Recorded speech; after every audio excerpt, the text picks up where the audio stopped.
আসসালামু আলাইকুম ভিউয়ার্স। এই যে ডাঁটাগুলো পেকে গেছে, বীজ করার জন্য রেখেছিলাম। এই যে বীজ হয়ে গেছে, তো এখন এগুলোকে গাছ থেকে ছড়িয়ে নিতে হবে। এইভাবে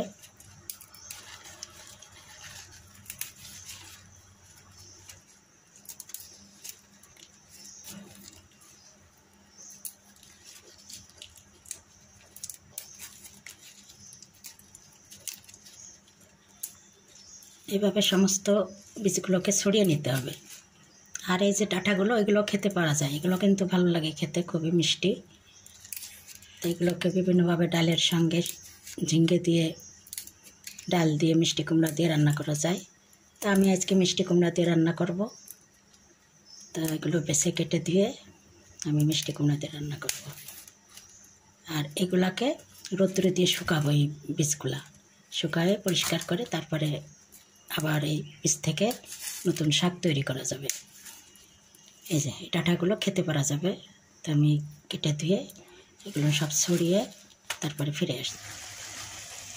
এই যে মিষ্টি কুমড়ার সঙ্গে ডাঁটাকে কেটে এভাবে দিয়ে সিদ্ধ করে ফোড়ন দিয়ে দিয়েছি।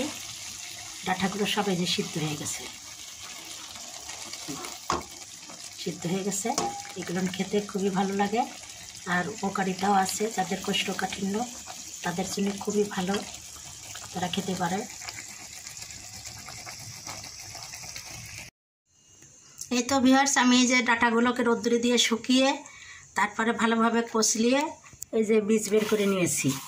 এখন এই বীজকে একটু রোদ্দুরে দিয়ে তারপরে একটা কাচের বয়ামে বা শুকনো জিনিসের ভিতরে সংরক্ষণ করে দিব। পরবর্তীতে যখন লাগাবো এরকম করে অল্প একটু ছিটিয়ে দিলেই নতুনভাবে চারা গাছ হয়ে যাবে।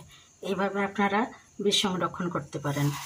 একবারে বাজার থেকে চড়া দামে আর কেনা লাগবে না, আপনার টাকাও বাঁচলো আর একদম সঠিক বীজগুলোও পেয়ে গেলেন। তো আশা করি আজকের আমার এই ভিডিওটি আপনাদের ভালো লেগেছে। আর যদি ভালো লেগে থাকে তাহলে অবশ্যই আপনারা আমার চ্যানেলকে লাইক, কমেন্ট, শেয়ার ও সাবস্ক্রাইব করে আমার পাশে থাকবেন। তাহলে আজকের মতো বিদায় নিচ্ছি। আপনারা ভালো থাকুন, সুস্থ থাকুন, আবারও দেখা হবে। আল্লাহ হাফেজ।